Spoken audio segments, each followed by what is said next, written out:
मैं उसे अपना मान बैठा और वो सिर्फ सफ़र निकली। कभी कभी ज़िंदगी में कुछ लोग ऐसे आते हैं जो हमें जीना सिखा देते हैं और फिर एक दिन बिना कुछ कहे चले जाते हैं। उनके जाने के बाद भी उनकी हंसी हमारे कमरे की दीवारों में गूंजती रहती है।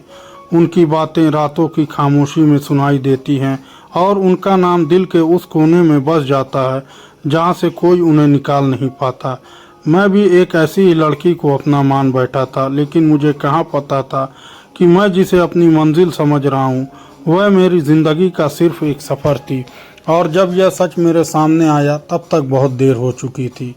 मेरा नाम आरव था। दिल्ली के एक छोटे से इलाके में मैं अपनी माँ के साथ रहता था।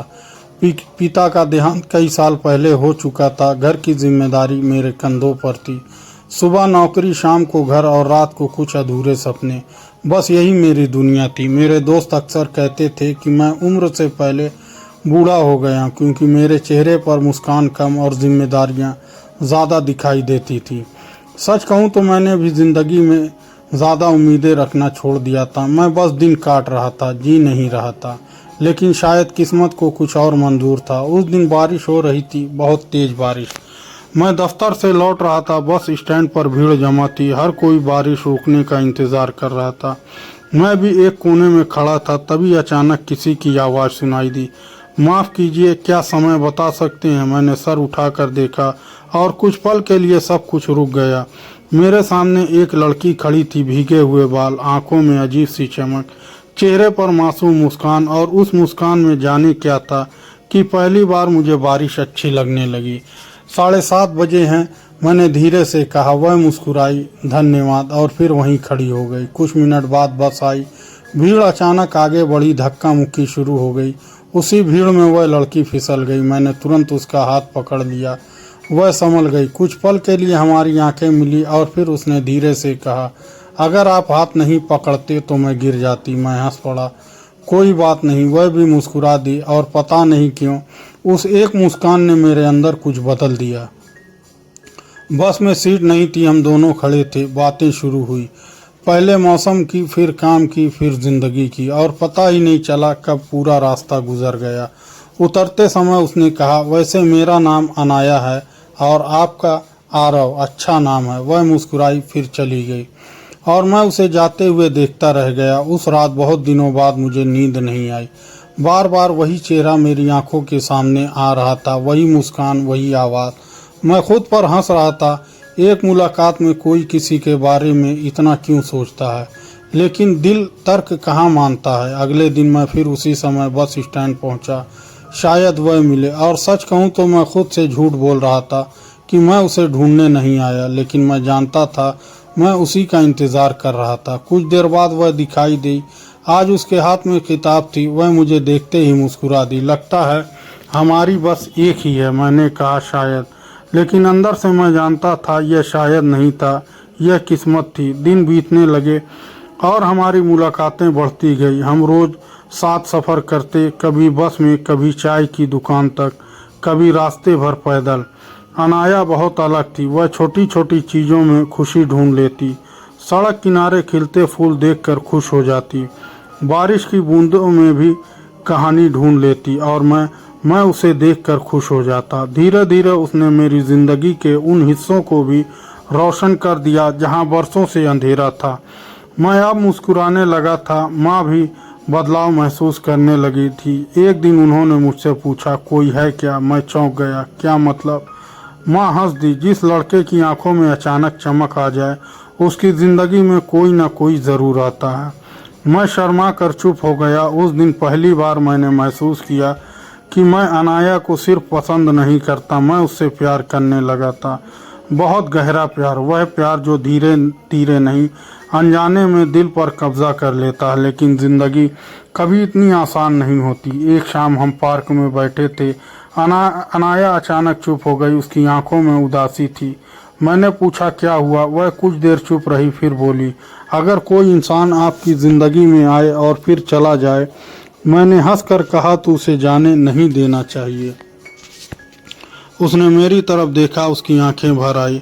हर किसी को रोका नहीं जा सकता रहो। उसकी बात सुनकर मेरे दिल में अजीब सा डर पैदा हुआ। पहली बार लगा कि शायद वह कुछ छुपा रही है, लेकिन मैंने ज़्यादा नहीं पूछा क्योंकि मैं उसे खोने से डरता था। दिन गुजरते गए, हम और करीब आते गए। अब हम एक दूसरे के बिना दिन की कल्पना भी नहीं कर सकते थे। कम से कम मुझे तो ऐसा लगता था। मैं उसे अपनी ज़िंदगी का हिस्सा नहीं, अपनी पूरी ज़िंदगी मानने लगा था। फिर एक दिन ऐसा हुआ जिसने सब कुछ बदल दिया। मैं दफ्तर से जल्दी निकलकर उसे चौंकाने गया। वह अक्सर जिस पुस्तकालय में जाती, मैं वहां पहुंच गया। लेकिन वहां जो मैंने देखा, उसे देखकर मेरे कदम वहीं रुक गए। अनाया एक अजनबी युवक के साथ खड़ी थी। दोनों बहुत करीब थी और अगले ही पल उस युवक ने अनाया का हाथ पकड़ लिया। मेरे दिल की धड़कन जैसे रुक गई, सांसें भारी हो गई, दिमाग शून्य पड़ गया। मैं दूर खड़ा सब देखता रहा। अनाया कुछ कह रही थी, उसकी आंखों में आंसू थे और वह युवक उसे समझाने की कोशिश कर रहा था। मैंने कभी खुद को इतना टूटा हुआ महसूस नहीं किया था। जिस लड़की को मैं अपना मान बैठा था, क्या वह उसकी ज़िंदगी पहले से कोई और था? क्या मैं सिर्फ एक सहारा था, एक दोस्त, या उससे भी कम? उस रात मैंने अनाया का कोई संदेश नहीं पढ़ा, उसका कोई फ़ोन नहीं उठाया। मैं सिर्फ छत को देखता रहा और एक ही सवाल बार बार मन में गूंजता रहा। आखिर वह अजनबी कौन था और अनाया मुझसे कौन सा सच छिपा रही थी? पिछली रात शायद मेरी ज़िंदगी की सबसे लंबी रात थी। आंखें बंद करता तो अनाया दिखाई देती, आंखें खोलता तो वही सवाल सामने खड़ा मिल जाता। वह युवक कौन था? और सबसे बड़ा सवाल, क्या मैं अनाया की ज़िंदगी में सिर्फ एक राहगीर था? पूरी रात करवटें बदलते बदलते बीत गई। सुबह हुई, सर भारी था और दिल उससे भी ज़्यादा। दफ्तर जाने का मन नहीं था, किसी से बात करने का मन नहीं था, लेकिन सबसे ज़्यादा डर एक बात का था, कहीं सच वही ना हो जिसे मैं भाग रहा था। दोपहर तक अनाया के कई संदेश आ चुके थे। आरव, तुम ठीक हो? फ़ोन क्यों नहीं उठा रहे? मुझे तुमसे ज़रूरी बात करनी है, कृपया एक बार मिलो। मैं बार बार संदेश पढ़ता और फिर फ़ोन रख देता। दिल कहता उससे बात कर लो, दिमाग कहता पहले सच जान लो। शाम होने तक मेरा दिल अजीब सी बेचैनी से भरा हुआ था। पार्क की वही पुरानी बेंच जहाँ कभी हम घंटों बैठकर बातें किया करते थे, जहाँ उसकी हंसी गूंजती थी, जहाँ मुझे पहली बार लगा था कि शायद उसकी ज़िंदगी इतनी बुरी नहीं है। आज उसी जगह बैठकर मैं उससे जवाब मांगने वाला था।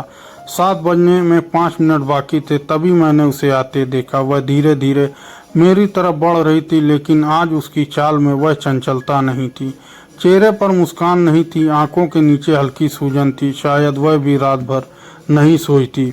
वह मेरे सामने आकर रुक गई। कुछ पल हम दोनों चुप रहे। फिर उसने धीरे से पूछा, तुम मुझसे नाराज़ हो? मैंने सीधा सवाल किया। वह कौन था? मेरी आवाज़ दर्द भरी थी और शिकायत भी। अनाया का चेहरा अचानक उतर गया, जैसे वह पहले से जानती हो कि मैं यही पूछूंगा।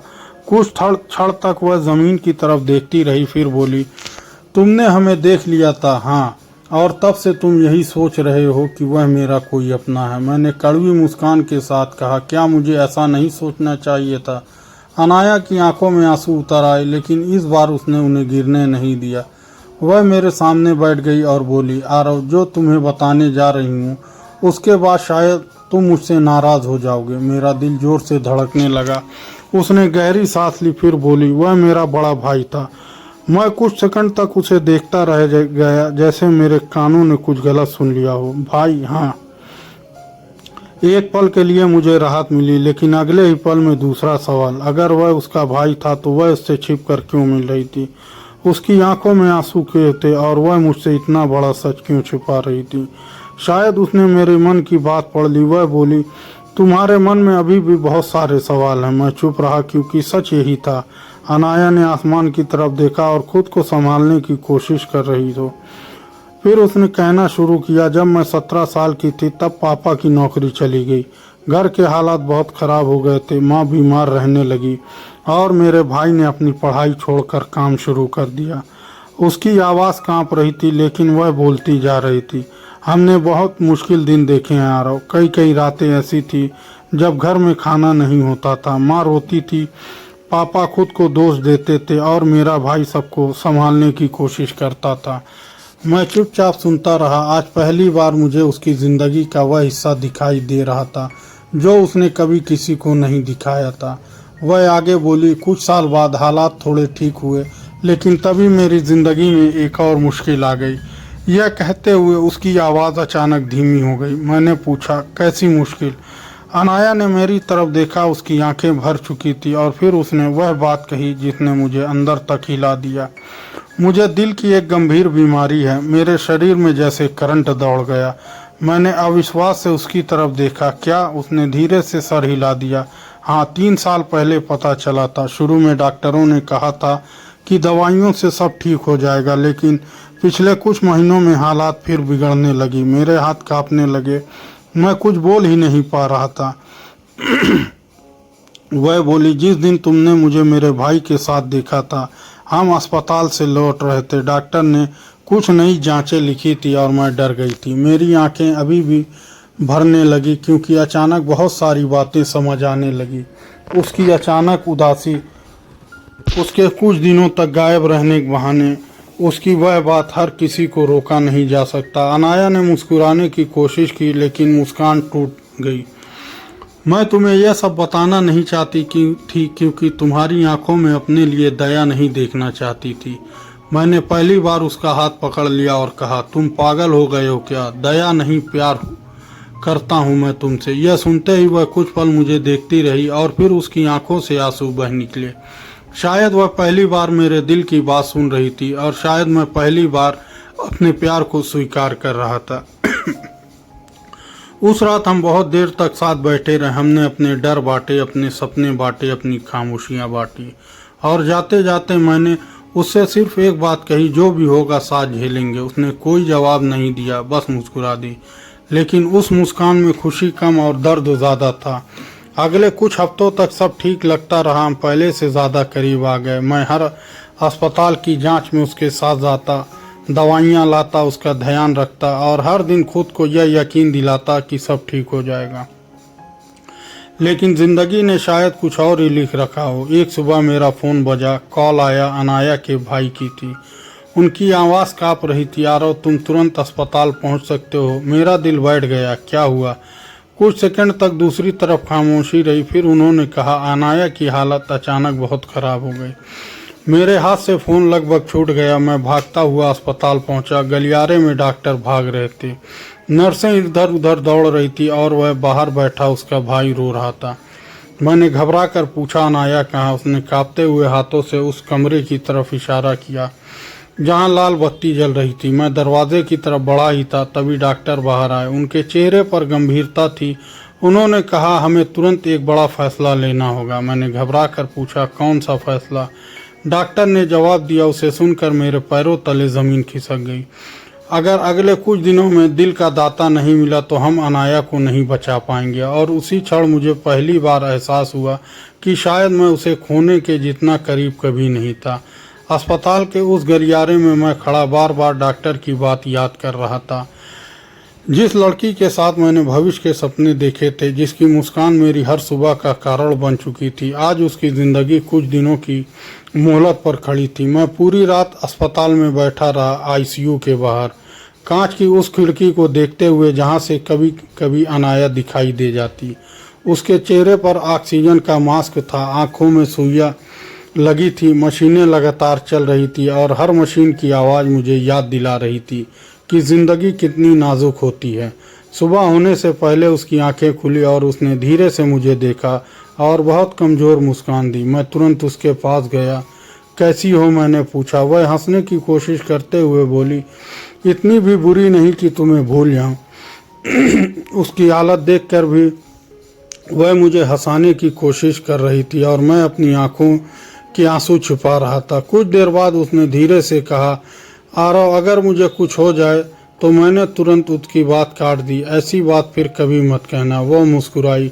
कभी कभी सच से भागना नहीं चाहिए। मैंने उसका हाथ कसकर पकड़ लिया। और कभी कभी उम्मीद छोड़नी नहीं चाहिए। उसने मेरी तरफ देखा। उसकी आंखों में हजारों अनकहे शब्द थे, लेकिन उसने कुछ नहीं कहा। अगले कई दिन अस्पताल और घर के बीच भागते हुए गुजर गए, लेकिन उसकी आंखों में एक अजीब सी शांति बढ़ती जा रही थी, जैसे वह किसी फैसले तक पहुंच चुकी हो। एक शाम मैं अस्पताल पहुंचा तो उसका बिस्तर खाली था। मेरा दिल घबरा गया। मैं भागकर बाहर आया, तभी नर्स ने बताया उन्हें छत पर ले जाया गया है। मैं सीढ़ियां चढ़कर ऊपर पहुंचा। अनाया व्हीलचेयर पर बैठी थी। सामने डूबता हुआ सूरज था। हवा बहुत हल्की चल रही थी। मैं उसके पास जाकर बैठ गया। कुछ देर दोनों चुप रहे। फिर उसने पूछा, तुम्हें हमारी पहली मुलाकात याद है? मैं मुस्कुरा दिया। बारिश वाला दिन कैसे भूल सकता हूँ।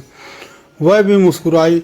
मुझे उसी दिन पता चला था कि तुम अच्छे इंसान हो, मैंने मजाक में कहा, और मुझे उसी दिन तुम अच्छी लगने लगी थी। वह हंसी, लेकिन उस हंसी के पीछे दर्द छिपा था। कुछ देर बाद उसने अपने बैग से एक लिफाफा निकाला और मेरी तरफ बढ़ा दिया। यह क्या है? जब मैं घर जाऊं तब पढ़ना। अभी क्यों नहीं? क्योंकि मैं चाहती हूँ कि पहले तुम मुझे सुनो। उसकी आवाज़ अचानक गंभीर हो गई। आरव, मैं तुमसे बहुत प्यार करती हूँ। मेरी धड़कन रुक सी गई। मैं यह सुनना चाहता था, लेकिन इस तरह नहीं। वह आगे बोली, शायद जितना तुम मुझसे करते हो उससे भी ज़्यादा। मेरी आंखें भर आई। फिर उसने आसमान की तरफ देखा। फिर भी मैंने कभी तुम्हारे साथ भविष्य के सपने नहीं देखे। मैं चौंक गया। क्यों? उसकी आंखों से आंसू निकल आए। क्योंकि मुझे अपनी बीमारी का सच पहले से पता था। मैं कुछ समझ नहीं पाया। तब उसने वह सच बताया जिसने मुझे अंदर तक तोड़ दिया। 3 साल पहले डॉक्टरों ने कह दिया था कि मेरी बीमारी बहुत गंभीर है, इलाज संभव है लेकिन कोई गारंटी नहीं। और उसी दिन मैंने फैसला कर लिया था कि मैं किसी को अपनी ज़िंदगी से बांधूंगी नहीं। मेरे होठ कांपने लगे। मेरे जीवन में तुम आए। मैं दूर रहना चाहती थी, लेकिन हर दिन तुम्हारे करीब आती चली गई।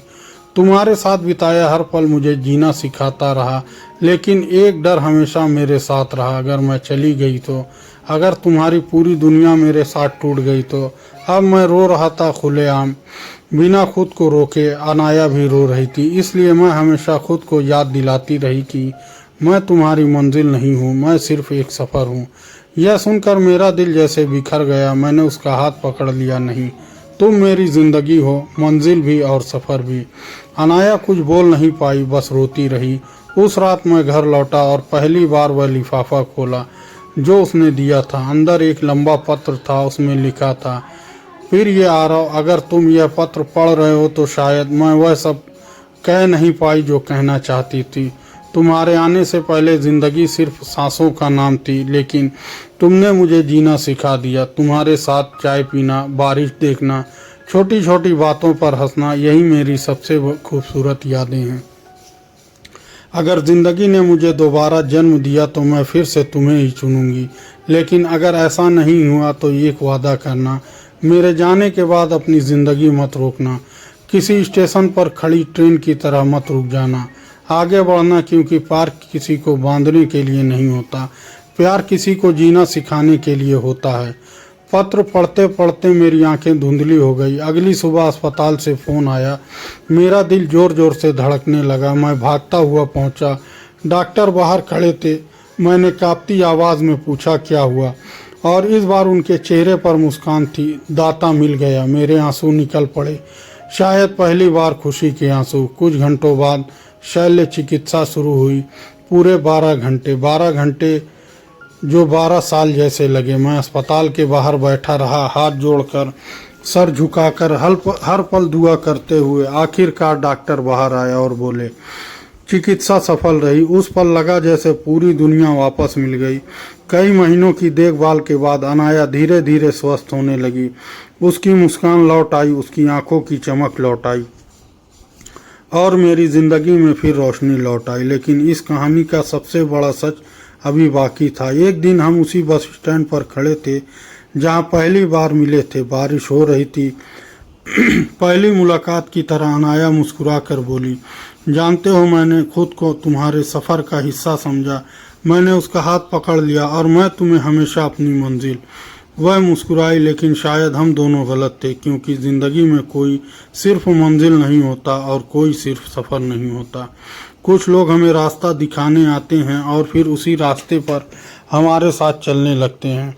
मैंने उसकी आंखों में देखा और पहली बार मुझे समझ आया, प्यार किसी को हमेशा के लिए पाने का नाम नहीं है। प्यार उस इंसान के आने के बाद खुद को बेहतर रूप बन जाने का नाम है। कभी कभी ज़िंदगी में कोई ऐसा व्यक्ति आता है जिसे हम पूरी दुनिया मान बैठते हैं, लेकिन सच्चा प्रेम अधिकार नहीं मांगता, वह साथ होने पर कृतज्ञ होना सिखाता है। बिछड़ने के डर से भी उम्मीद रखना सिखाता है, क्योंकि कुछ लोग हमारी ज़िंदगी में मंजिल बनकर नहीं आते।